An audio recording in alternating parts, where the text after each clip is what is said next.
Next week ng Friday yung iba. Okay? Don't forget to offend. Wala kayo sa pipilita. Hindi, kung tutusin sa akin, kasi doon natin, titraining ako. No? Nagtitrihan? Okay. Magkakaroon ng adjustment.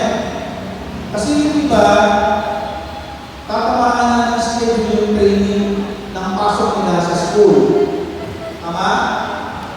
So, ino-work out natin na yung schedule ng 3 to 5, magkakaroon din na 6 to 8 o 6 to 9 ng gabi.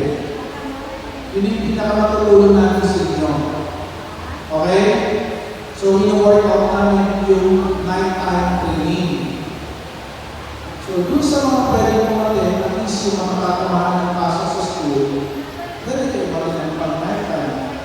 Okay? Dati na namin schedule yan, yung nalilong pa kami sa Comenbo. No? May nighttime training kami. Yun yung mga movie na alangan ng oras. So, ibabalik namin yun, pero for now, hindi ko na rin approval sa time. Pag na-approve na tayo sa time, pinag-diretso na po yun. Naintindihan po? Dito, yung training talaga ng Sabado, ng hapon. Lalo na yan yung mga color bells. Kasi normally, pag Sabado talaga, ang training ay sparring at saka bumse dito. So, hindi ko naman kasi lahat kayo pwede sa sparring, mga selected na yung mga pinapupunta ko dito. Okay?